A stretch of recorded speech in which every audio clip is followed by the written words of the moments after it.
আমার শুনো, তোমার নাম যদি মুহাম্মদ হয়, তোমার বাবার নাম যদি আব্দুল্লাহ হয়, আর তোমার বংশ যদি কুরাইশ হয়, আমি আর দেরি করব না।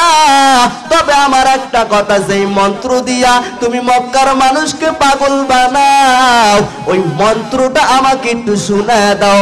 এবার রাহমাতুল লিল আলামিন কোরআনের তেলাওয়াত শুরু করে দেয়। তাহা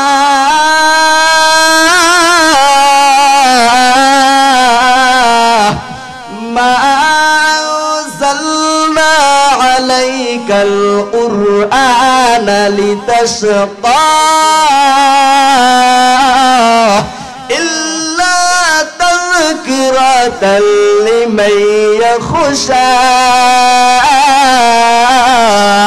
তানজিলাম মিম্মান খালাকাল আরদা ওয়াস-সামাওয়াতিল উলা।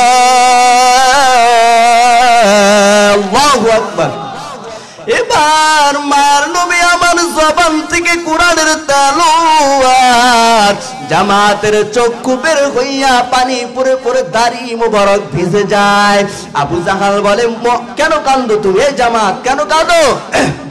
বলে, বলিস না, মুহাম্মদ যে মন্ত্র শুনাইছে, আমি মুহাম্মাদের মন্ত্র বড় পাগল হয়ে গেলাম। বলে, এ বেঈমান আবু জাহাল শোন, আজ হাজার হাজার মক্কার মানুষের সামনে আমি তোর মতো আবু জাহালের বংশ, তোর মতো আবু জাহালের ধর্ম বাদ দিয়া আমি এখনই আমার নবীর হাতে কালেমা পড়ে মুসলমান হয়ে গেলাম।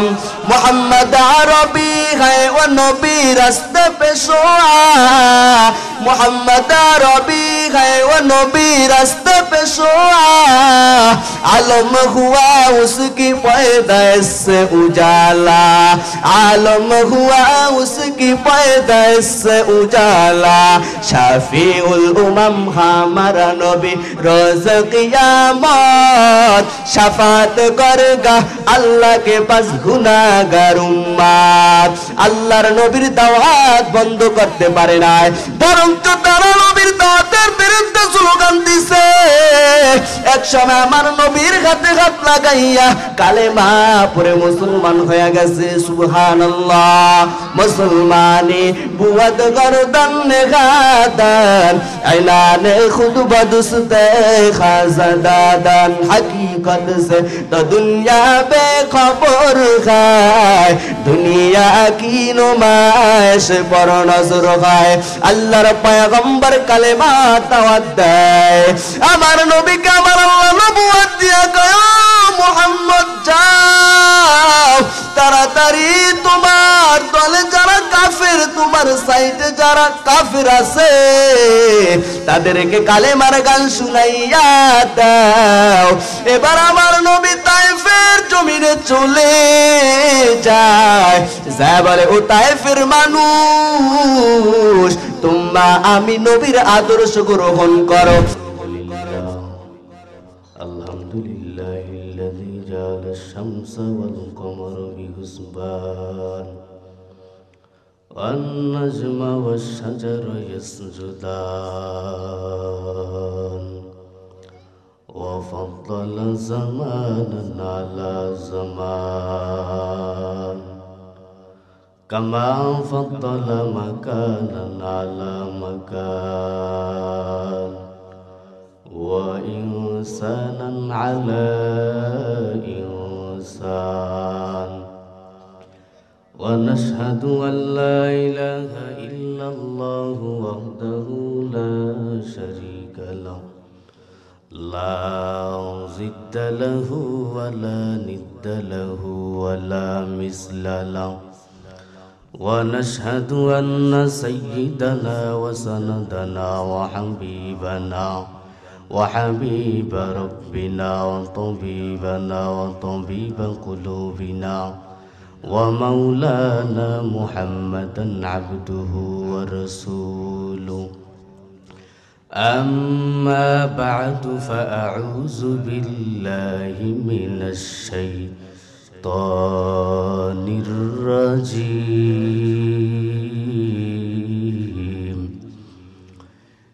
বিসমিল্লাহির রহমানির রহিম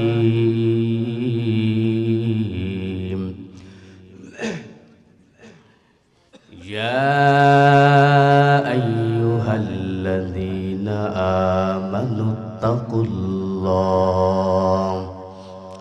ওয়া কুনু মা'আস সাদিকিন নদীপথে নৌকা চালাও কে রে মাঝি ভাই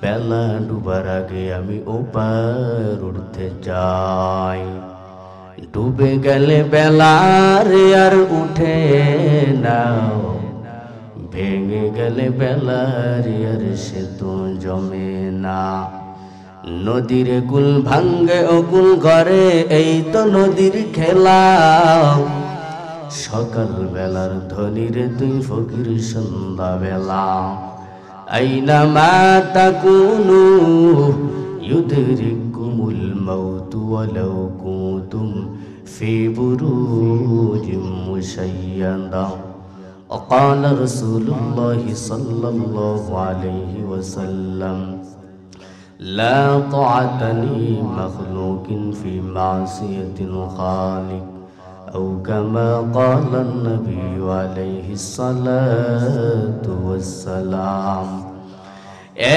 দুনিয়া মিছে গলে ভাই সুদূর খেলা ঘর চোখ বুঝিলে দেখবি রে মনকে আপনার কি বাপর কোথা থেকে আগমন কোথা যেতে হবে রে কে আনিল কি কারণে জানা নাই ভবেতে কিসের বাড়ি কিসের অহংকারী মরে গেলে রবে তোমার সবই পরি আল্লাহর বান্দা ডাক দুনিয়ার অহংকারী সেরে নরমতারি ধর अल्लाह अल्लाह तू मेरा माबूद है अल्लाह अल्लाह तू मेरा माशूक है शुक्रगुजार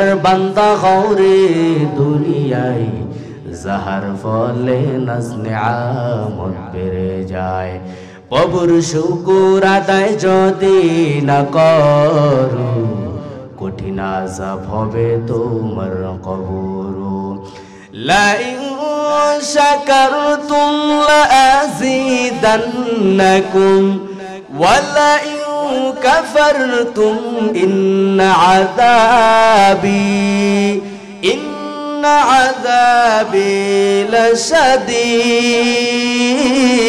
লাশাদীদ আল্লাহু আকবার এ মুসলমানি বান্দার আল্লাহর গোলাম আল্লাহ পাক রব্বুল আলামিন আপনাকে আমাকে কত নেয়ামত দান করেছে আজ আপনি নেয়ামতের শুকর আদায় করেন না অশুকরিয়া আদায় করেন না শুকরিয়া আদায় করেন আল্লাহ পাক রব্বুল আলামিন বলে কোন গোলাম আমি আল্লাহর নেয়ামত পাওয়ার পর তারা যদি নেয়ামতের শুকর আদায় করে আমি আল্লাহ তাদেরকে নেয়ামত বাড়াইয়া দেই আর যদি কোন ঈমানদার নেয়ামত পাওয়ার পর নেয়ামতের না শুকরিয়া আদায় করে গো আমি আল্লাহ তার নেয়ামত ছিনাইয়া নিয়া আমি আল্লাহ তাদেরকে কঠিন আযাবের সম্মুখীন বানায় দেই নাউযুবিল্লাহ তাহলে নেয়ামতের শুকর আদায় করা দরকার আছে না নাই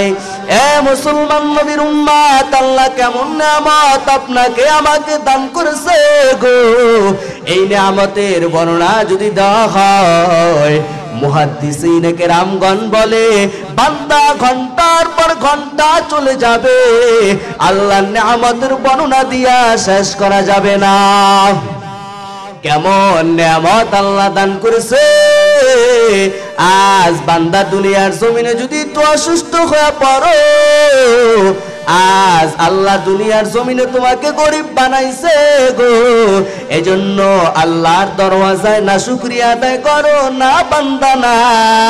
হাত নামক নেয়ামত আপনাকে আমাকে আল্লাহ দিছে কি দেয় নাই?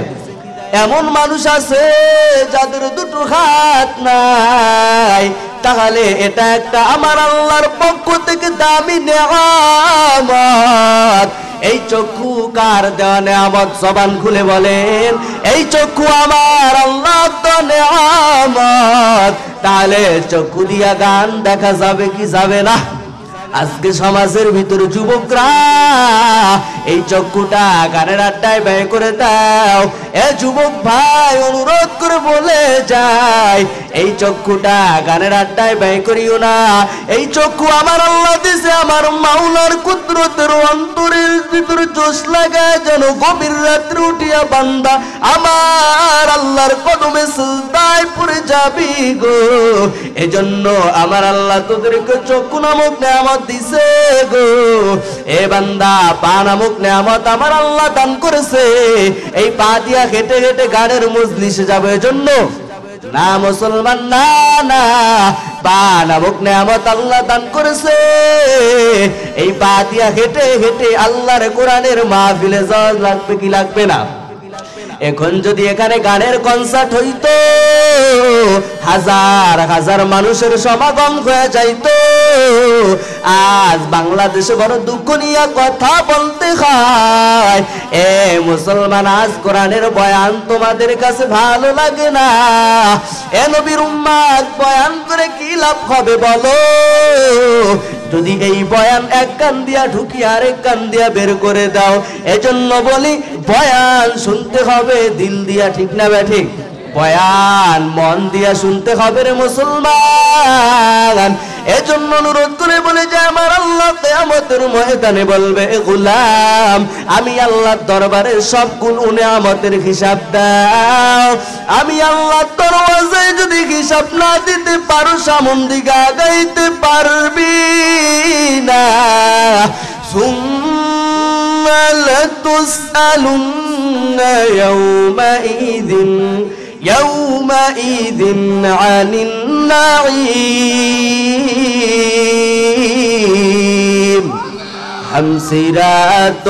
হামসিরাতে মুস্তফা দর তামামি হালে উকুন ইত্তিবা। এজন্য নবীর উম্মত, আল্লাহর গোলাম, আল্লাহ পাক রব্বুল আলামিন যত নিয়ামত দান করেছে গো, ওই নিয়ামতের শুকর আদায় করে নাও। কারণ যেই বান্দার দুটো চক্ষু নাই, তাকে যদি তুমি জিজ্ঞাসা করো, অন্ধ ভাই, তোমার তো টাকা পয়সার অভাব নাই, ভিক্ষা করে আজ কোটি টাকার মালিক হইছো, অন্ধ লোক ডাক দিয়া বলবে, ওরে আমার চক্ষুওয়ালা ভাই শুনে নাও, হয়তো তোমাকে আল্লাহ চক্ষু দিছে, আমাকে আমার আল্লাহ দুটো চক্ষু দেয় নাই, আমার গোটা দুনিয়াটাই বরবাদ। ধরে বলেন ঠিক না ব্যাটিক? তাহলে আপনাকে আমাকে আল্লাহ চক্ষু দান করেছে গো, এই চোখের শুকর আদায় করতে হবে। এই চোখের শুকরিয়া আদায় কিভাবে করবি রে গোলাম? এই চক্ষু দিয়ে আমার আল্লাহর কোরআন পড়া লাগবে কি লাগবে না? এই চক্ষু দিয়া ইমাম সাহেবকে যা বলো, ইমাম গো, আল্লাহর কোরআন কাকে বলে চিনি না, ও হুজুর আপনি একটু কোরআন পড়া শিখাইয়া দেন, তাহলে চোখের শুকর আদায় করা হবে। এই পা দিছে, পা দিয়া গেটে হেঁটে গানের মজমায় যাওয়ার জন্য নয়। এ নবীর উম্মত, এই পা দিয়া গেটে গেটে আল্লাহর কোরআনের মাহফিলে আসবি। এ যুবক, এখনো যারা ঘরে বসে আছো, আমি বলবো তাড়াতাড়ি করে আজ হুজুর ঢাকা থেকে আগত, সারা বাংলাদেশে ঘুরে ঘুরে বয়ান করে আমি বলবো বাংলার জমিনে এই বাংলাদেশের ভিতরে এত 64টা জেলায় ঘুরে ঘুরে বয়ান করে, এত কম মানুষ মানায় হুজুরের মাহফিল হয় না। মুফতি আরিফুল ইসলাম নাজিরপুরি রে বাবা, এজন্য হুজুরের সম্মান রক্ষার্থে আসো আসো আল্লাহর কোরআনের মাহফিলে এসে বসে যাও। বড় দুঃখ নিয়ে বলি রে মুসলমান, এখন আর রোডে ঘুরিও না ঘুরিও না, আমার মন সাক্ষী দেয় আজকের মাহফিলে বসিয়া হুজুর মুসাফির মানুষ ওই নারায়ণগঞ্জ থেকে আসছে আপনাদেরকে কোরআনের বয়ান শুনাইবার জন্য। ও ভাই, তোমার বাড়ি তুই লক্ষ্মীপুরের জমিনে, কেন তুমি বাড়িতে ঘুমাও? আসো আসো, আমার আল্লাহ জান্নাত আজকে লক্ষ্মীপুরের জমিনে আছে, কালকে আর আরিফুল ইসলাম নাজিরপুরে পাইবি না। আয় আয় এ যুবক ভাই, আয় জলদি করে আয়, কোরআনের মাহফিলে এসে বসে যাও। আজকে যিনি বয়ান করবে আল্লাহর ওলি হযরত মাওলানা মুফতি রফিকুল ইসলাম সাইফি হুজুর, যার বয়ান শুনে বাংলাদেশে এক নয় দুই নয় কত যুবকেরা ইসলামের পথে আসছে রে বাবা, কোরআনের পথে আসছে। মনে করিও না এ দেশের সন্তান, যদিও রফিকুল ইসলাম সাইফি আমাদের বরিশালের সন্তান হয়, সারা বাংলাদেশে আল্লাহ ওয়ালাকে সম্মান জানায়। এ মুসলমান আয় আয়, দুইটা মুসাফির মানুষ, আল্লাহর নবী বলে আমি মুসাফিররা যেই সময় বয়ান করে আমি তাদের হাত খালি ফিরাইয়া দেই না। আয় যুবক আয় আয় আয়, এই দুনিয়ার জমিনে কত রাত কত অন্য সময় কাটাইছো, আমি বলবো আজকে মাহফিলে বসে যা, কিয়ামতের ময়দানে যদি আল্লাহ প্রশ্ন করে কি নিয়া কবরে আইছো, ওই দিন এই কথাটা বলবি রে যুবক। ওই যে লক্ষ্মীপুরের জমিনে বয়ান করে বলছে, ওই বয়ান শুনলে নাকি জান্নাতের বাগানে বসলে নাকি আমার আল্লাহ জান্নাত দিবে, এজন্য বসেছি আল্লাহ, এই ওসিলাটাও যদি করো আমার আল্লাহ তোদেরকে জান্নাত দিয়া দিবে রে যুবক। আয় জলদি করে আয়, আল্লাহর কোরআনের মাহফিলে চলে আয়। মুসলমান নবীর উম্মাত, এই কোরআন আমার আল্লাহ আমার নবী মুহাম্মদ সাল্লাল্লাহু আলাইহি ওয়াসাল্লাম তার উপরে আমার আল্লাহ মহাগ্রন্থ কোরআন নাজিল করেছে। দুনিয়ার বেঈমানেরা যদি কোরআনের আওয়াজ বন্ধ করতে চায় পারবে নাকি পারবে না? ইন্না নাহনু নাযালনা যিকরা ওয়া ইন্না লাহু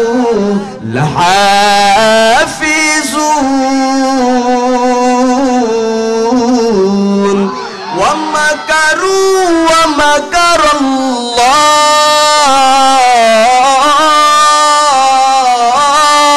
ওয়াল্লাহু খায়রুল মাকিরিন। ইয়া ইলাহি तू मेरा माबूद है, या इलाही तू मेरा माशूक है। ए मुसलमानी बंदार अल्लाहर गुलाम, আল্লাহর কোরআনের আওয়াজ দুনিয়ার কোনো বেঈমান বন্ধ করতে পারবে না। আবু জাহাল এই কোরআনের দাওয়াত বন্ধ করতে চেয়েছে, আল্লাহর কোরআনের দাওয়াত বন্ধ করতে পারে না।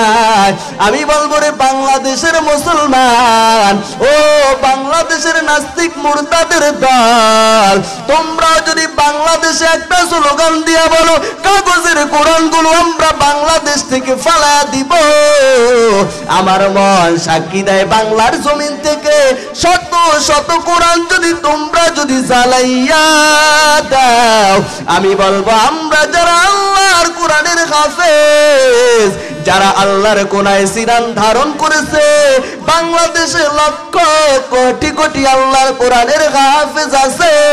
আমরা আবার নতুন করে কোরআন পড়ব, তারপরে আবার কোরআন বানাইব। এই কোরআনের একটা আয়াত বন্ধ করতে পারবা না, এই কোরআনের একটা জবর বাদ দিতে পারবা না।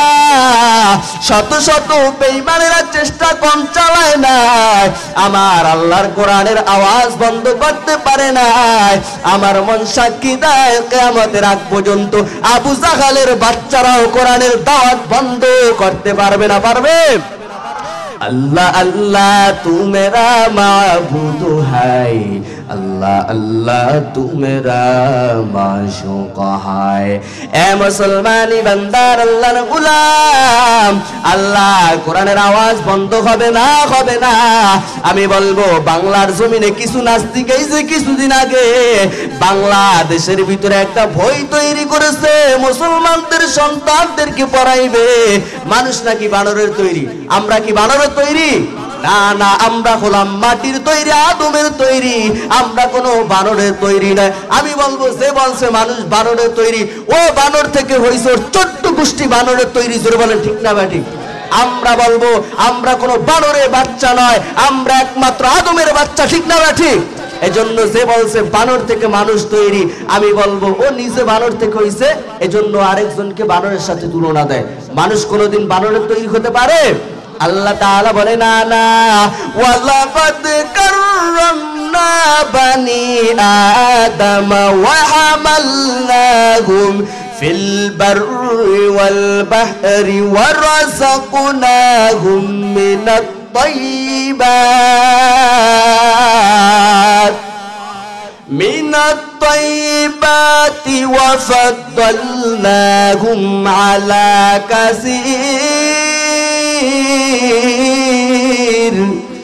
كثير ممن خلقنا تفضيلا।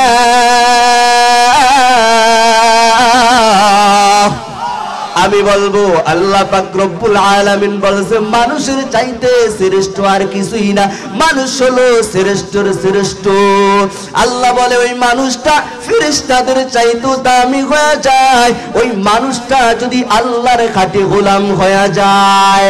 তাহলে যে বলছে মানুষ বানর থেকে তৈরি, মানুষ বানরের সৃষ্টি, আমি বলবো তোমার যদি বানর হইতে মন চায়, আমরা বাংলাদেশের মুসলমানেরা টাকা উঠায় দিব, চিড়াখানায় খাসা করা হোক, তোমাকে সেখানে খাসার ভিতরে আটকায় রাখবো। জোরে বলেন ঠিক না ব্যাটিক? ওই জাফর ইকবাল বদমাশকে চিড়াখানার ভিতরে খাসা বানায় দাও, তারপরে তাকে বানরের সাথে রেখে দাও, কারণ তার বানর হওয়ার অনেক শখ, কারণ মানুষ সেটা তার কাছে ভালো লাগে না। আমি বলবো তোমার যেহেতু বানর খাওয়ার ইচ্ছা, বানর খাওয়ার আশা, এজন্য আমরা হয়তো মুসলমানেরা, বাংলাদেশের মুসলমানেরা টাকা উঠায় দিব, চিড়াখানায় খাসি বানায় দিব, ওই খাসির ভিতরে বানরের সাথে তুমি কি করবা? থাকবা। জোরে বলেন ঠিক না ব্যাঠিক? আবার বাংলার জমিনে কোন নাস্তিকরা যদি ইসলামের বিরুদ্ধে স্লোগান দেয়, বাংলার তাওহীদি জনতারা মাঠে নেমে যায়। এজন্য বাংলার জমিনে একের পর এক এক বেঈমানের আবির্ভাব হয়। আমি বলবো শত শত বেঈমানের বাচ্চারা যদিও কালেমার গান বন্ধ করতে চায়, এই কালেমার গান বন্ধ হবে না। নবীর যুগে বেঈমান কম ছিল না, আবু জাহাল কালেমার দাওয়াত বন্ধ করার জন্য কম ষড়যন্ত্র সাজায় না। ইয়ামাত থেকে জামাত নামের জাদুঘরকে ভাড়া করে নিয়ে গয়, জামাত তোমাকে লক্ষ কোটি টাকা পুরস্কার দেওয়া হবে, মুহাম্মাদের দাওয়াত বন্ধ করে দাও। এবার জামাত নামের জাদুঘরকে বসাইয়া সুন্দর চেয়ারে বসাইছে, এবার বলে যাও তোমার ভাতিজাকে নিয়ে আসো। এবার আমার পয়গম্বর আবু জাহাল যায় কয় ভাতিজা চলো, আমার বাড়িতে একজন মেহমান আসছে। কি বলে? আমার বাড়িতে একজন মেহমান আছে, চলো। আমার নবী ছোটর কথা শুনতো, বড়র কথা শুনতো, কারণ আমার নবীর ভিতরে কোনো অহংকারী ছিল না। ঠিক না ব্যাঠে? আমার নবী ছোটর কথাও শুনতো, বড়র কথাও শুনতো। এবার নবীকে নিয়ে বসাইলো। এবার জামাত বলে তোমার নাম কি? বলে আমার নাম মোহাম্মদ। তোমার বাবার নাম কি? বলে আব্দুল্লাহ। বলে তোমার মায়ের নাম কি? আমেনা। বলে তোমার বংশ কি কুরাইশ? বলে ও মোহাম্মদ শুনো, তোমার নাম যদি মোহাম্মদ হয়, তোমার বাবার যদি আব্দুল্লাহ হয় আর তোমার বংশ যদি কুরাইশ হয়, আমি আর দেরি করব না। তবে আমার একটা কথা, যেই মন্ত্র দিয়া তুমি মক্কার মানুষকে পাগল বানাও, ওই মন্ত্রটা আমাকে একটু শোনায় দাও। এবার রহমাতুল লিল আলামিন কোরআনের তেলাওয়াত শুরু করে দেয়। তাহা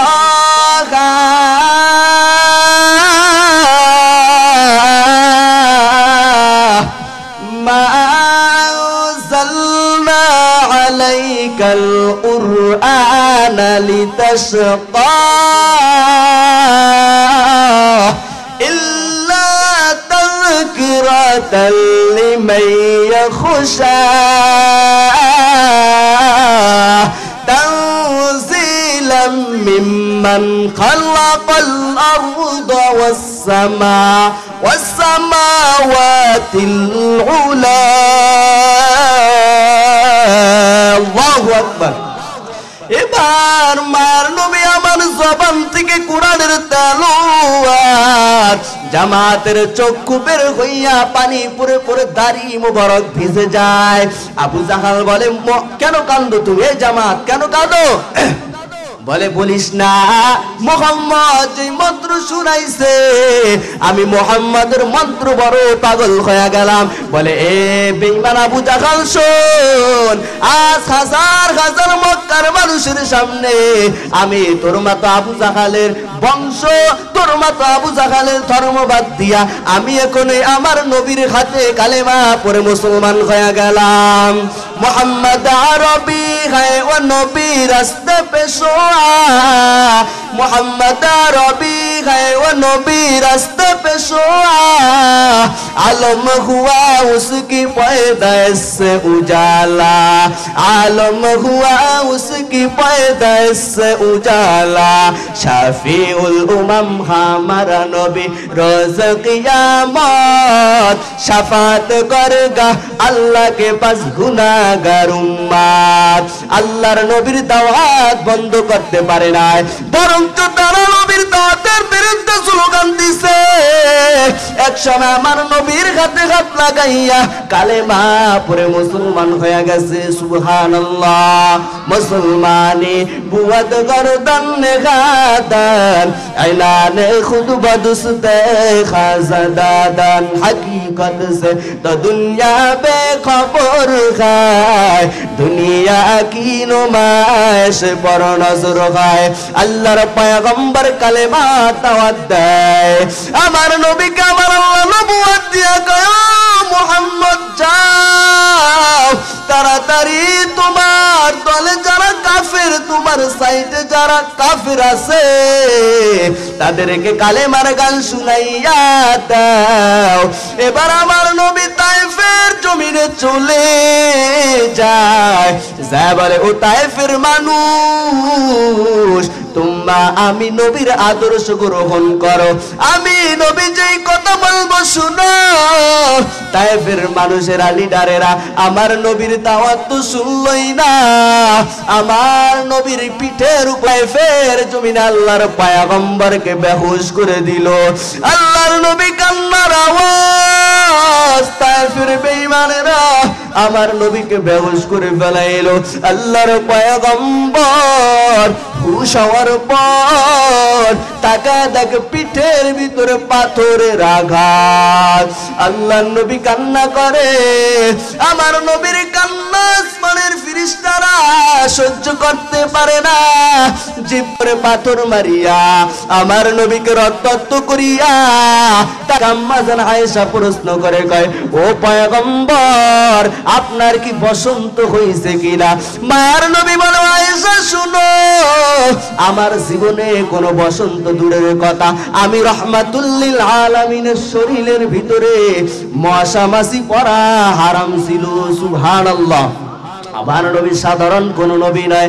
এবারে বলে ও নবী বলেন এটা কিসের দাগ? মায়ার নবী চোখের পানি ছেড়ে কান্না করে কয় ও আমার প্রাণের বিবি আয়েশা শুনো, আমি যেই সময় কাফেরদেরকে কালেমার দাওয়াত দেওয়ার জন্য তায়েফের জমিনে চলে গেলাম, ওই তায়েফের বেঈমানেরা আমি নবীর কথা শুনে নাই, আমি নবীকে তারা আঘাত করা শুরু করে দিল। এক পর্যায়ে আঘাত করতে করতে আমি নবীকে তারা বেহুশ করে ফেলাইছে। এক পর্যায়ে দেখা যায় আমার নবী কালেমার দাওয়াত দিতে দিতে এক পর্যায়ে 313 জন মুসলমান হয়ে গেছে। সুবহানাল্লাহ। আল্লাহর নবী এবার 313 জন কি হয়েছে? মুসলমান হয়ে গেছে। এবার আবু জাহল তেরো দিয়ে কয় মুহাম্মদ শুনছো কালেমার দাওয়াত মক্কার জমিনে না দিতে পারিয়া এবার মদিনার জমিনে গেছো, ওখানেও তোমাকে শান্তিতে থাকতে দিব না। আসো মুহাম্মদ আসো, বদরের প্রান্তে চলে আসো, তোমার সাথে আমার যুদ্ধ হবে। আল্লাহর পয়গম্বর বলে ও আল্লাহ গো আমার সাথে যুদ্ধ হবে, আমার দলে তো 313 জন মুসলমান হয়েছে। আল্লাহ বলে মুহাম্মদ দেরি করিও না, তাড়াতাড়ি করে 313 জন মুসলমান নিয়ে বদরে চলে যাও। এবার বদরে যাওয়ার পরে হাজার হাজার বেঈমানদেরকে কতল করে ফেলাইছে। এক পর্যায়ে দেখা যায় আমার নবীর দাওয়াত পাইয়া মক্কার জমিনে 10,000, মদিনার জমিনে 10,000 বেঈমান মুসলমান হয়ে যায়। সুবহানাল্লাহ। মুসলমানদের এবার আরো কোনো ভয় নাই, কারণ যেখানে প্রথম ছিল 313 সেখান থেকে আবার ঘুরে দাঁড়ায় 10,000। রহমাতুল্লিল আলামিন আরেকটা ঘোষণা দেয় বিজয় হজের দিন, সেখানে মুসলমান হয়ে দাঁড়ায় 100 লক্ষ মুসলমান। এবার মুসলমানের কোনো ভয় নাই। এজন্য মুসলমানদের বিজয় একদিন আসবে, হয়তো একদিন আগে আর আরেকদিন কি পরে। যাই হোক আজকের মাহফিলে যিনি বিশেষ আকর্ষণ হুজুর সারা বাংলাদেশে বয়ান করা, আমি মনে করছি যে হুজুর আসবেই না, কারণ রফিকুল ইসলাম সাইফি এখানে আছে। আমি মনে করি এটা লক্ষ্মীপুরবাসীর একটা গর্ব। আর এক হইল হুজুরি এলাকার জামাই, যারা এখানে মুরব্বী আছেন সকলে হইলেন হুজুরের শ্বশুর সমতুল্য, আর যুবক ইয়াং যারা আছেন এরা হলো হুজুরের শালা সমতুল্য। তাহলে এখনো যারা হুজুরের শালা যারা বাড়িতে ঘুমান, হুজুরের ভাইয়ের মোহাব্বতে চলে আসেন। আর শ্বশুর যারা ল্যাপ কম্বল গায়ে দিয়া ঘুমান, জামাইয়ের মোহাব্বতে বয়ান শোনার জন্য তাড়াতাড়ি চলে আসেন। এমন মোহাব্বত আর কোনোদিন পাইবেন? কারণ আজকে খেলা হবে জামাই শ্বশুরের খেলা, আর হলো শালা সমন্দির খেলা হবে। আসেন তাড়াতাড়ি আসেন, হুজুরে চমৎকার বয়ান করেন। হাজার হাজার মানুষ হুজুরের বয়ান শুনে মিয়া দাড়ি রাখে, টুপি মাথায় দেয়। আজকে আপনারা তো এলাকার মানুষ হিসাবে সম্মান দেন না। আর যিনি প্রধান আকর্ষণ তিনি যদি অবস্থা দেখে আরিফুল ইসলাম নাজিরপুরি সাহেব, হুজুর সেই ঢাকা থেকে আসছে, কারণ হুজুরের যে লঞ্চে আইছে এই লঞ্চে আপনাদের থেকে মানুষ বেশি হয়েছে। মিয়া আসেন আসেন, যারা এখন ওদিক সেদিক ঘোরাফেরা করতেছেন আসেন। কিছুক্ষণের ভিতরেই রফিকুল ইসলাম সাহেবের পরে আমাদের প্রধান আকর্ষণ মুফতি আরিফুল ইসলাম নাজিরপুরি, আমাদের বাংলাদেশের গৌরব, বরিশালের গর্ব, হুজুর বয়ান করবে। লক্ষ লক্ষ মানুষ নিয়ে বয়ান করে। আজকে আপনারা কি অবস্থা? আসেন, যারা এখনো রোডে ঘাটে দাঁড়ায় আছেন, দোকানপাটে বসে আছেন, আসেন আজকে হুজুরের সাথে মোনাজাত দেন। যদি আল্লাহর কাছে একদিন বলতে পারবেন ওই আরিফুল ইসলাম নাজিরপুরির বয়ান শুই না ওই লক্ষ্মীপুরের জমিনে দোয়া করছি, আল্লাহ তুমি কবুল করে নাও।